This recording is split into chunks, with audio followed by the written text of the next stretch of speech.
Professor, boa tarde, tudo bem contigo? Oi, Thiago, tudo bem? E você? Joia? Tá me Bem, vendo? demais, joia. Tá me vendo aí, beleza? Beleza, perfeito. Ah, ok. Fez prova hoje? Não, eu fiz. Você fala de tributário? Não, teve alguma a prova hoje ou não, para sua turma? Não, para minha turma, não. Eu acho que a que vai ter agora, quer ver? É empresarial sexta e tem outra. Ah, tá, processo do trabalho. Processo do trabalho é dia 20, eu acho que é. Acho que é isso mesmo. Aí hoje mesmo nós temos só a prática jurídica. Tô até aproveitando aqui para concluir os processos aqui enquanto isso. Ah, não, ótimo, beleza. Ai, cara, nossa senhora, viu? Não tá fácil não, viu? Tá não, professor? Nomearam uai, é porque essa semana agora é semana de prova, né, Sô? Aí, assim, a gente fica meio atarefado demais. Agora nomearam um coordenador pra cá, cara. Ué, sério? De onde? O que acontece? O Fred estava até me explicando, sabe? É, quando o Juliano saiu, o Fred estava tentando fazer com que fosse o coordenador aqui da cidade, né? Só que me parece que eles já tinham mais ou menos. A Senec tinha estipulado lá uma carga horária vinculado ao coordenador de Varginha, sabe? Aí, como Ah, nomeou um coordenador para lá, ele automaticamente foi nomeado para cá, sabe? entendi. Aí ficou resolvida essa questão aí. Mas parece que a pessoa é gente boa, sabe? Entendi. Mas agora torcer para que dê tudo certo.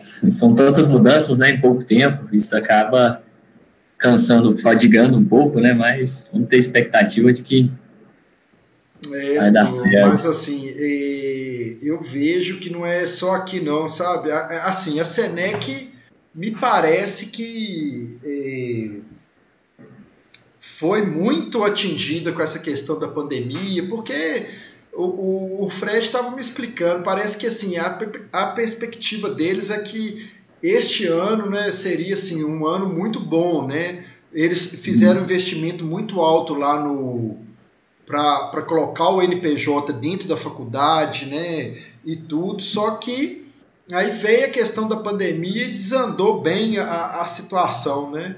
Mas Sim. vamos ver se a gente supera isso aí. É. Eu tinha até acompanhado um período, isso acho que um ano atrás, não, foi. Logo que iniciou, antes de iniciar a pandemia, acho que lá em fevereiro, não sei, tinha visto mesmo, isso tinha gerado certa preocupação, que na Justiça do Trabalho tinham ações assim que chegavam ao patamar milionário mesmo de demandas trabalhistas em face mesmo da Senec, né? Isso aquele no inicinho da pandemia, algo que já estava, já de certa forma, trazendo um certo receio, porque também eu tenho uma amiga aqui que trabalhava, né, como professora e tudo, e nós conversávamos muito sobre essa questão, né, que aconteceu essa queda abrupta, assim, tão rápida, né, de percentual de alunos e também de professores e dívidas, né, endividamento. Exatamente,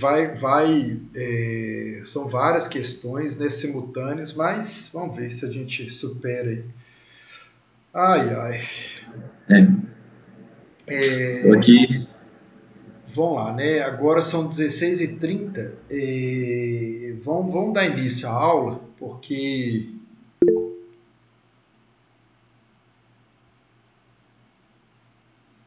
o Vinícius falou aí, isso passa. Se Deus quiser, Vinícius, isso vai passar, né? Então, hoje eu preparei uma aula aqui para a gente começar a ver questão de recursos, né? E assim, um recurso que é de suma importância e que às vezes as pessoas não dão muito valor é o embargo de declaração, né? Por que o embargo de declaração é de suma importância? Porque às vezes a decisão judicial ela pode vir ali, eventualmente, né, omissa, ou seja, às vezes a parte fez ali 3, 4 pedidos e na hora de analisaram só 2 ou 3, né, não analisaram tudo, né. Pode haver um erro material, eu vejo isso sobretudo em ações da família aí, né? Às vezes colocam lá, eles pegam sentenças modelos, né? E colocam lá, aí às vezes, por exemplo, o Tiago é casado com a Maria, aí na hora de separar, pegam uma sentença anterior que o Vinícius era casado com a Laura. Aí não troca os nomes, então é comum, né? É um erro material, né? Às vezes é contraditório, né? Às vezes as decisões são contraditórias. Por exemplo, às vezes eu já vi, né, decisões assim, dar um exemplo aqui das que eu já vi que são contraditórias. Fala lá que a parte preenche todos os requisitos para demandar sobre o pago de assistência judiciária gratuita. E chega no final e indefere a assistência judiciária gratuita, né? É uma contradição, né? E, às vezes, a decisão pode ser obscura, né? Ou seja, ela não está ali de acordo com uma jurisprudência pacífica ou com um texto de lei, né?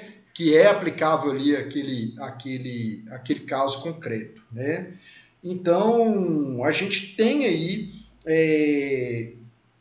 essas questões, obscuridade, contradição, omissão e erro material, né? Que são questões que ocorrem muito no dia a dia e que são passíveis aí de serem esclarecidas, né?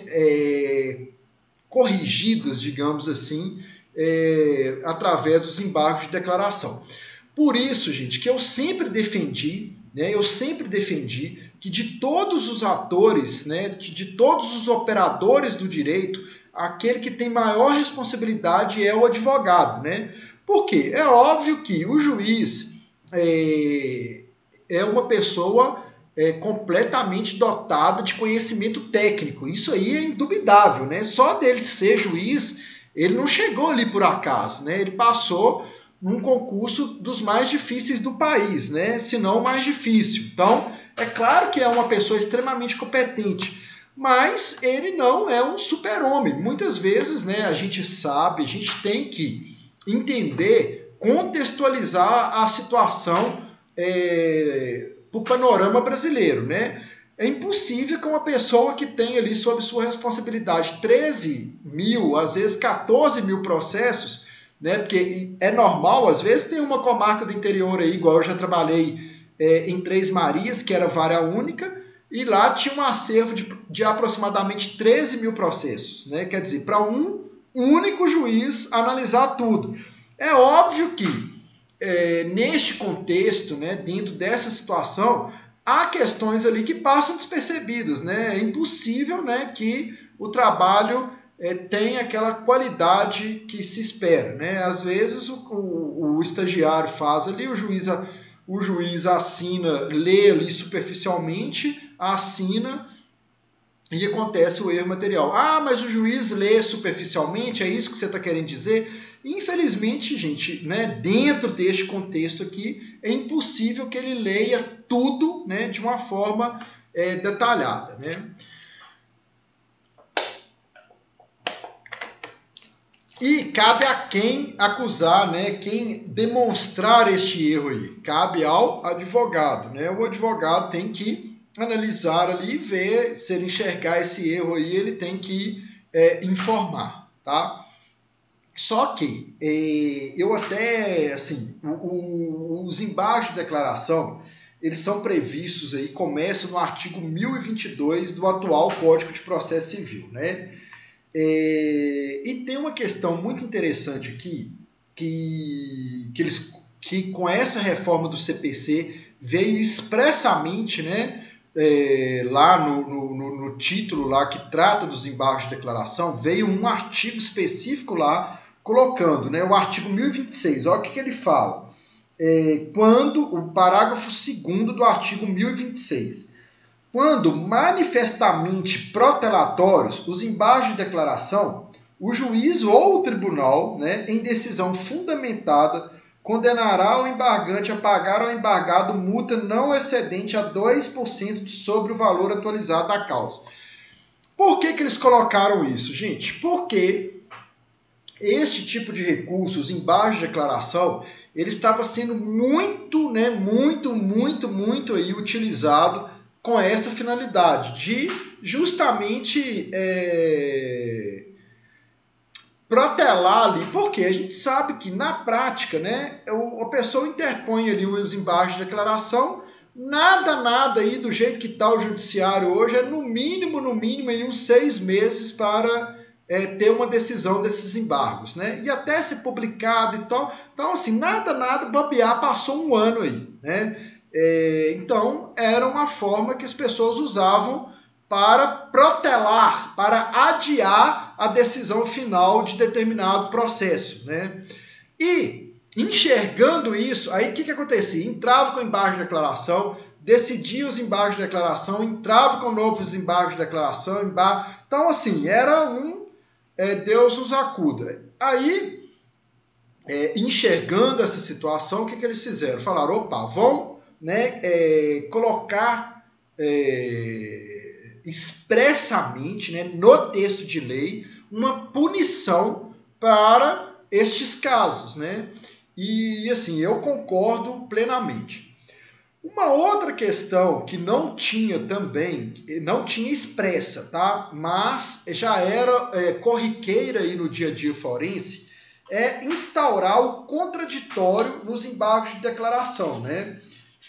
Ou seja, ouvir a outra parte. E isso é muito importante, né? Sobretudo quando os embargos possuem efeitos infringentes, né? O que significa efeitos infringentes? Modificativos, né? Quando os embargos vão modificar ali a decisão, né? Então, há situações em que os embargos serão que eles terão efeitos infringentes? É lógico, né, gente? Então, por exemplo, se vão colocar, né, fez lá um pedido de dano material e dano moral.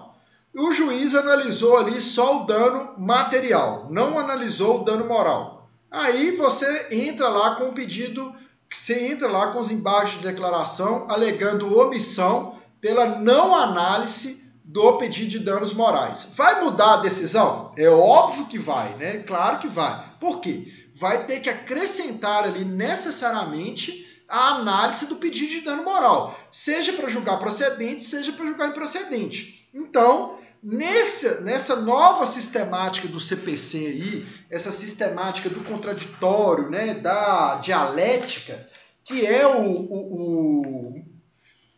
que ela é baseada no modelo constitucional de processo, né, que o nosso modelo constitucional de processo ele prega, né, ele visa essa dialética, né, essa oitiva, essa construção do mérito a partir da ampla participação das partes.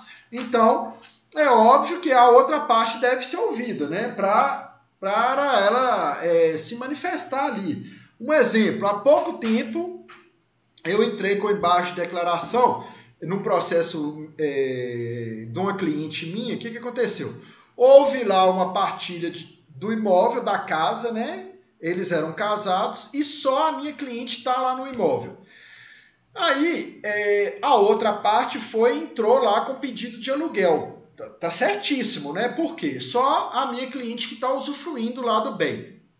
Como já há partilha, já há trânsito em julgado da partilha, a juíza julgou procedente o pedido dele. Falou, realmente, você tem que pagar aluguel. Só que mandou que ela pagasse 100% do valor do aluguel, né? Aí eu entrei com embargo de declaração pedindo para que seja fixado o valor correspondente a 50% do aluguel. Por quê? Metade do imóvel é dela, a outra metade que pertence a ele. Então, a metade dela ela não tem que pagar aluguel.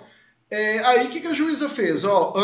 Isso vai influenciar no julgamento do processo? É claro que do mérito lá, né? É claro que vai, né? Porque a juíza pode partir no meio ali o valor do aluguel.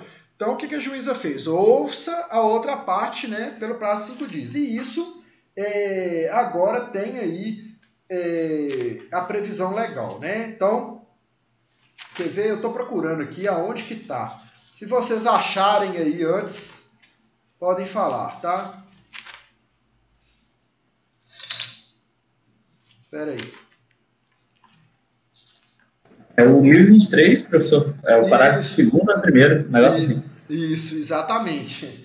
Nós achamos junto aqui. O juiz intimará o embargado para, querendo, manifestar-se no prazo de 5 dias sobre os embargos opostos, caso seu eventual acolhimento implique a modificação da decisão embargada. Então, é uma questão muito interessante, né? É uma questão, como eu disse, né? Encontra-se amparo aí no modelo constitucional de processo, tá?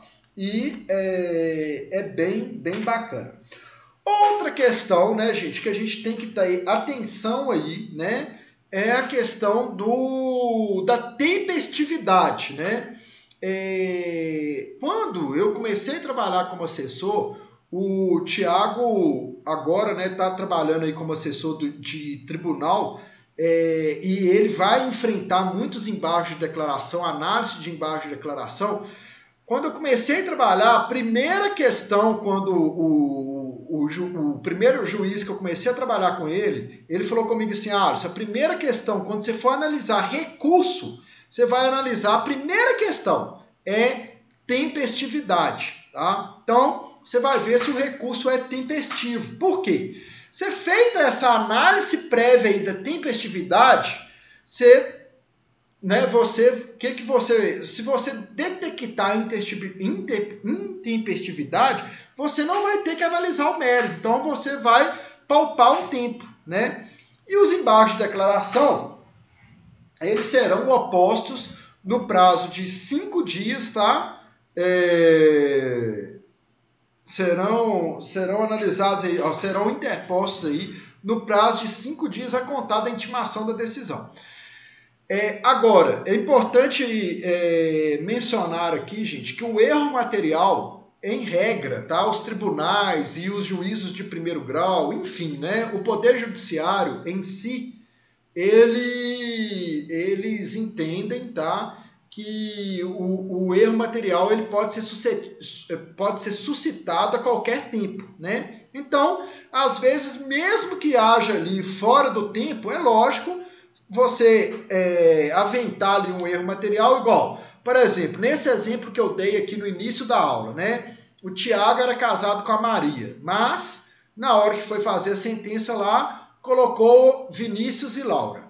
Aí, beleza, fez o divórcio e tal. Quando foi, aí a sentença transitou em julgado, quando pegou lá o mandado de averbação, que o Tiago foi lá no cartório, chegou lá no cartório, o advogado do Tiago não viu, chegou lá no cartório, o oficial lá viu, né? Falou, opa, você está me apresentando aqui, né, um documento com seu nome Tiago, mas na verdade aqui consta o nome Vinícius. Uai, então tá errado. Isso é um erro material. Aí o oficial de cartório, com certeza, ele não vai fazer a averbação. Ele vai falar assim, eu só vou fazer depois que tiver consertado.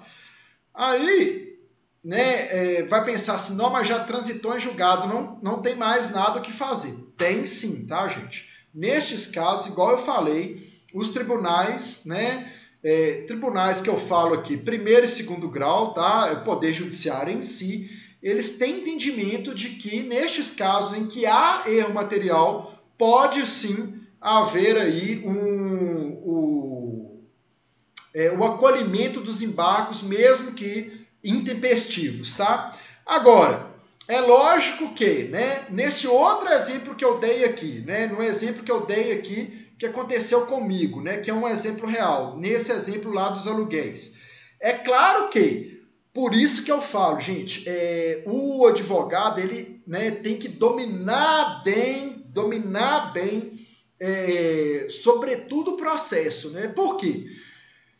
se eu interponho esses embargos lá fora do tempo, né? Falando lá que a minha cliente ela tem que pagar apenas 50% do valor correspondente aos aluguéis, né? Se essa interposição ela é intempestiva, né? E se eu sou o advogado lá da outra parte, é claro que eu vou dar um grito, eu vou falar assim, opa, os embargos de declaração são intempestivos, não há que se acolher, né? Por quê? Comeu mosca. Então, não cabe aqui mais embargos de declaração, não, né? Então, assim, tem que ter muita atenção com essas questões processuais, né? Porque elas podem ser usadas tanto para benefício de quem está ali na condição de autor, quanto quem está na condição de réu. Então, tem que estar muito atento a essas questões, tá? Tá bom? E claro que, nesse caso aí, o juiz tem que acolher ali o argumento de intempestividade, tá bom? Tá? Beleza. Agora, é óbvio, gente, que, igual foi dito aqui também, com essa questão lá do artigo 1026, que tem essa questão da multa, então, os embargos têm que estar, né, dentro destas situações aqui, ó, obscuridade, contradição, erro material, tá? Obscuridade, contradição, né? E erro material, tá? E omissão. Então, não pode haver ali aviar ali os embargos de declaração fora dessas situações. Agora, é óbvio que para você saber, né, quando que você vai interpor, né, você tem que, consequentemente, conhecer bem estes termos aqui, né? O que é uma contradição? O que é uma omissão? O que é um erro material? O que é uma obscuridade? Para você atacar, né? Então, assim, você tem que conhecer bem estes termos, né? Para você, eventualmente, combatê-los, né? Suscitá-los. Então, igual eu disse aqui, o erro material, ele é tranquilo, né? É um nome ali que está errado, uma data que está errada, né? Isso aí é tranquilo. A omissão é a mesma coisa. Às vezes você fez lá um pedido de assistência judiciária gratuita. Aí o juiz nem deferiu, ele não manifestou. Aí você tem que, tipo assim, falar, opa, eu tenho que pedir aqui para ele esclarecer se eu vou ou não demandar sobre o pago de assistência judiciária gratuita. Ou, naquele outro exemplo que eu dei aqui, da questão aqui do como é que fala, gente? Qual que foi o outro exemplo que eu dei aqui da omissão? Que eu falei aqui? Fez lá o pedido de dano material e moral, e o juiz julgou só o dano material. É muito comum isso, viu, gente? A pessoa, às vezes, faz ali uma acumulação de pedidos e o juiz analisa só um ou dois pedidos ali. Então, assim, tem que estar muito atento, sobretudo o advogado, né? Para quê? Opa, foi tudo, ler a decisão e pensar, né? Tudo que eu pedi foi analisado, né? Então, tem que estar bem atento aí a essas situações, tá?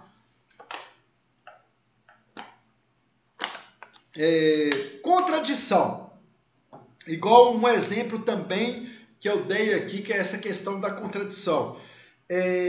Que ele, às vezes, o juiz ali faz uma narrativa toda ali, no sentido de que a parte tenha direito à assistência judiciária gratuita, mas, ao término ali, né, o juiz coloca que indefere a assistência judiciária gratuita. Isso é uma decisão contraditória. É comum? É comum. Outra questão que às vezes enseja ali contradição, que eu já vi também. Às vezes o juiz faz uma narrativa ali toda no sentido de concessão do dano moral. E chega lá embaixo e julga improcedente o dano moral. Então, né, são decisões contraditórias, tá? Tá bom? E a obscura, gente, talvez seja aí um pouco mais difícil de reconhecer, né? Ela falta ali clareza e precisão, né, na decisão, para ter uma certeza ali jurídica a respeito das questões resolvidas. Então, por exemplo, aconteceu agora há pouco tempo, né? O juiz deu lá uma decisão falando que a parte comprovou lá que o nome dela foi incluso nos serviços de proteção ao crédito, né? E tem uma súmula lá do... eu não sei se é súmula, é pacífico na jurisprudência do Tribunal de Justiça de Minas Gerais, né? Que, havendo lá a narrativa da parte, né, de que a negativação foi indevida, a retirada do seu nome do serviço de proteção ao crédito é medida que se impõe. Por quê? O Tribunal de Justiça entende, né, que não é possível fazer ali prova diabólica, né? Não tem como você comprovar ali que aquela situação que ensejou a negativação do seu nome é legítima. Então, a priori, deve valer ali a fala do consumidor. E quando o juiz... aí o juiz coloca lá que, né, está comprovada a negativação e tal, mas ele acha por bem instaurar o contraditório. Quer dizer, não há que se falar em instauração de contraditório aí. Por quê? Quem vai sofrer o prejuízo com aquela negativação ali vai ser o consumidor. A instauração do contraditório aí causa um prejuízo muito grande para a parte, né? Tem que pensar no seguinte, a empresa, né, para ela tanto fez, tanto faz. Por quê? Se chegar lá no final do processo e for comprovado que aquela dívida ali é legítima, aí tudo bem, né? A parte eu vou determinar que a parte pague. A empresa não vai sofrer maiores prejuízos. Agora, a parte vai sofrer um prejuízo muito grande, né? Vamos colocar lá esse exemplo que eu dei aqui no início da aula. O Tiago, ele está em vias de casar lá com a Maria, né? E eles estão planejando lá o casamento, e eles falam assim, vamos comprar a nossa casa já de uma vez, né? Vamos fazer o financiamento do nosso imóvel para a gente, quando a gente casar, a gente já ter o nosso lugarzinho lá no nosso cantinho. Aí eles vão lá na Caixa Econômica, a Caixa pega, vão colocar que eles procuram a Caixa pega e fala, vocês vão levantar estes documentos aqui. Aí eles levantam lá aquele mundo de documentos, né? E chega no momento lá de fazer o financiamento, descobre que ele está com o nome negativado junto à TIM. E aí fala assim, seu financiamento não foi aprovado porque a TIM falou que você está devendo ela aqui. E aí ele fala assim, mas eu nunca tive telefone da operadora TIM, nunca. Meu telefone sempre foi da Vivo, nunca, nem conheço a TIM. Aí ele entra lá com a ação. E o juiz fala assim, não, eu quero escutar a TIM primeiro para ver. Olha só que decisão obscura, né? Não dá para ter certeza ali dessa decisão jurídica. Aí cabe um embargo de declaração para falar, né? Para essa situação, tá bom?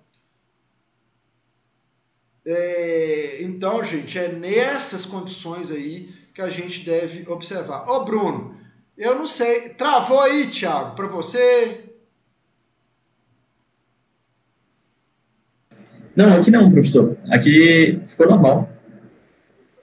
Bruno, deve ter sido aí, viu, Brunão? Aí, Vinícius, a gente não tá te ouvindo não, viu? Eu liguei facão, meu feito um topo. Eu falei que aqui não travou, não. Aqui tá de boa também. Tá, não, beleza. Então foi na internet do Bruno lá. O Bruno, ele até pediu desculpa aqui, que ele chegou atrasado, mas não tem problema não, viu, Bruno? Você sempre tá aí com a gente. Não tem problema não. Só depois você vai fazer um churrasco pra gente aí, tá tudo certo, tá? Hoje é aniversário dele, tem que fazer um churrascão mesmo. Ah, meus parabéns, uai. Flamengo deu para ele um presente aí, um título, né? E ele é bom de cozinha, que eu vejo as postagens dele aí, é tudo na cozinha lá, ó. Então, então é isso, viu, gente? Tipo assim, essa questão aí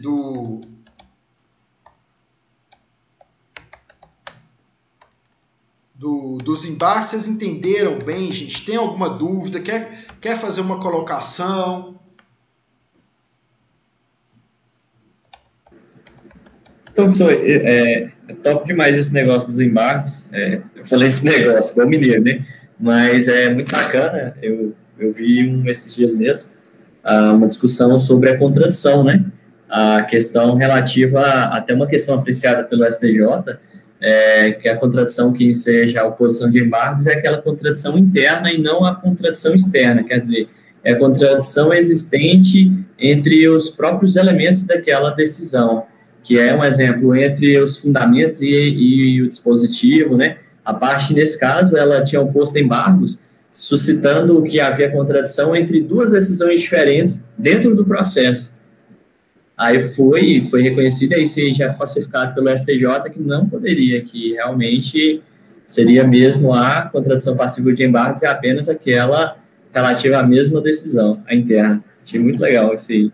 É muito interessante você trazer fazer essa colocação aí, Thiago, muito importante, exatamente. A contradição ela diz respeito tão somente aos elementos da própria decisão. Por quê? Porque essa contradição aí que a parte suscitou, né, que você falou aí, que é em relação a duas decisões, o que ele tem que fazer? O recurso de apelação, né? Aí ele tem que fazer um recurso próprio para atacar todo o processo, né? Muito interessante. E assim, há muitas decisões, né, judiciais falando exatamente isso, porque às vezes as partes se confundem, né? E levam ali para os embargos de declaração discussões, né, que são que dizem respeito ao mérito do processo, né? Então, essas decisões elas devem ser atacadas por outro tipo de recurso, que seria no caso aí, por exemplo, né, uma sentença num processo civil, a apelação. Exatamente, muito bem colocado aí, tá?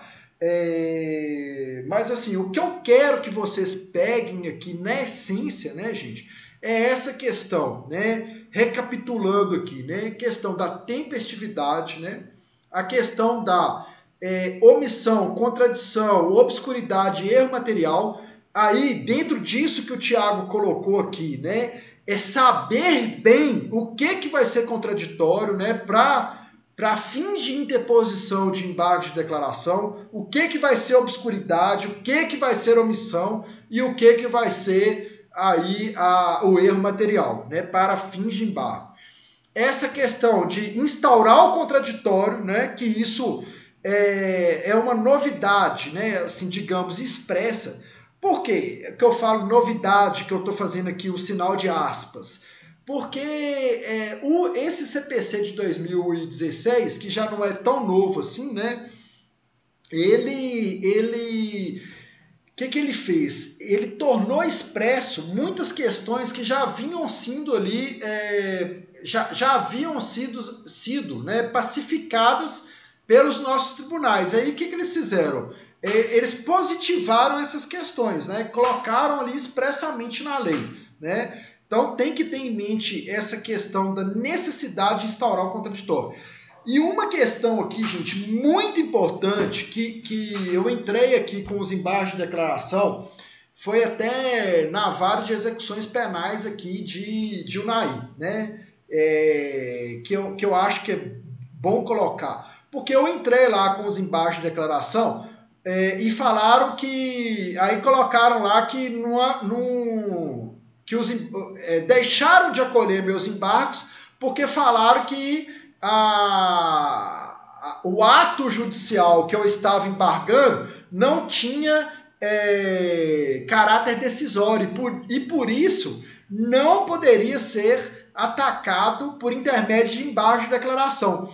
Ledo engano, tá, gente? Por quê? Tem também um entendimento do STJ que fala que qualquer ato judicial, seja ele despacho ou decisão, ou seja, tendo ele ou não caráter decisório, ele é passível, sim, de interposição de embargo de declaração, né, gente? Até ato administrativo, muito bem lembrado. Gente, imagina a situação. O juiz coloca lá, designa audiência para o dia 15 de abril, ponto. Beleza. É uma decisão? Não é decisão, né? É ali um despacho, né? Ela está só designando a audiência. Pode embargo de declaração? Pode. O ato judicial, ele é o quê? Ele é omisso. Ela coloca o dia, mas não coloca a hora, né? Que horas que vai ser a audiência, excelência? A senhora tem que esclarecer. Então, tipo assim, e nesse exemplo que eu dei aqui, gente, foi até engraçado, porque a juíza fala que não pode e tal, que não tem caráter decisório, mas julga meus embargos, né? E depois ele enfrenta lá o que eu tô pedindo. Mas, assim, é só uma questão que eu quis trazer à tona para vocês terem em mente. Então, qualquer questão, né, ela é passível de embargo de declaração, tá? Então, hoje eu não vou alongar demais a aula, não. Eu só, assim, igual eu falei, né, eu só quero que... É claro que os embargos de declaração, vocês já estudaram aí no processo, né? Eu estou trazendo aqui à tona os principais pontos, porque na próxima aula eu vou trazer uma decisão judicial que vocês terão que fazer os embargos de declaração, né? Então, eu resolvi não trazer o enunciado nesta aula, porque eu sei que vocês estão com semana de prova aí para dar uma refrescada para vocês, tá? Mas é isso, tá bom? E mais uma vez foi um prazer aí estar com vocês. Grande abraço, né? Um abraço especial aí pro nosso amigo Bruno, né, que é aniversariante hoje. Fiquem com Deus e ótimas provas aí para vocês, tá bom? Abração, gente. Beijo aí para todo mundo. Tchau.